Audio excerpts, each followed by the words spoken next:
This is Rogue Wing, Coraline, or Helen RD over at Starship Modeler. Welcome to the workshop.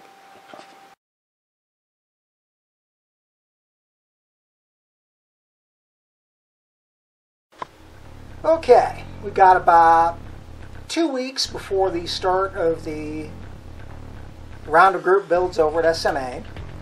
So I figured it gives me time for one quick project. This one I've kind of been putting off for almost a year now anyway. So I'll go ahead and get started with it.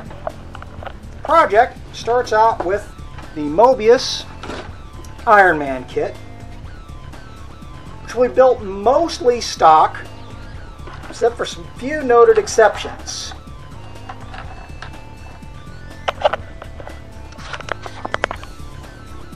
I'm going to be adding a few things weapons-wise to the armor. These are all actually from the smaller Iron Man toys, except for this, which is from a G.I. Joe toy. That one's probably going to wind up over the shoulder. Another change I'm going to make is to the pose of the kit itself. I'm not going to do any major kit modification, but I am going to move that arm up into more of a firing position.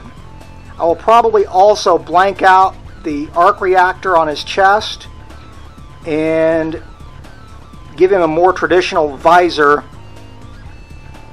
rather than the eye holes, using some of my other custom work as a basis. This one should be fun. Like I said, should be fairly quick because the Iron Man kit itself I've done before. It can be assembled in mostly in a day. So sit back, this one should be quick. Okay, quick update on my different interpretation of War Machine. As you can see, I've got most of the sub-assemblies done. I've gone in and done a lot of work on the seam, or some work on the seams. I won't call it a lot. I'm probably going to need to use Grendel's silver paint trick to see where I need to do the seam filling. But for the most part right now, basic assembly is done, well, of the sub-assemblies. I still have to do the final assembly on the Iron Man part itself. The left arm has been modified. I rotated the hand around. So that when I put it in the torso, it'll be up more like that, like he's up in a firing position or getting ready to fire. I've also trimmed the joint where it would normally go in.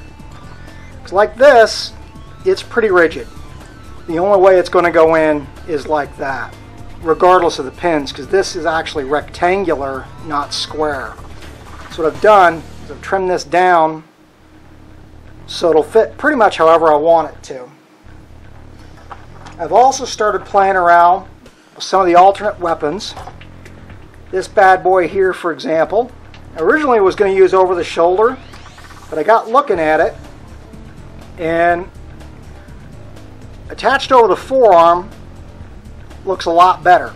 So that's going there.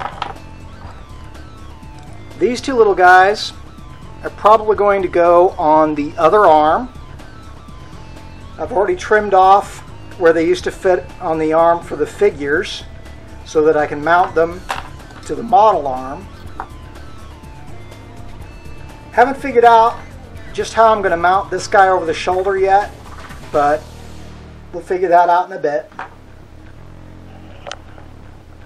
Some of you may be asking how this one was molded in clear. I didn't buy it with lighting in mind. Over on Cult TV Man's website, he had a few of these left over from Wonderfest a couple of years ago and had them on cheaper than the opaque kit. So I figured I'd take advantage of a couple of bucks savings and buy it that way.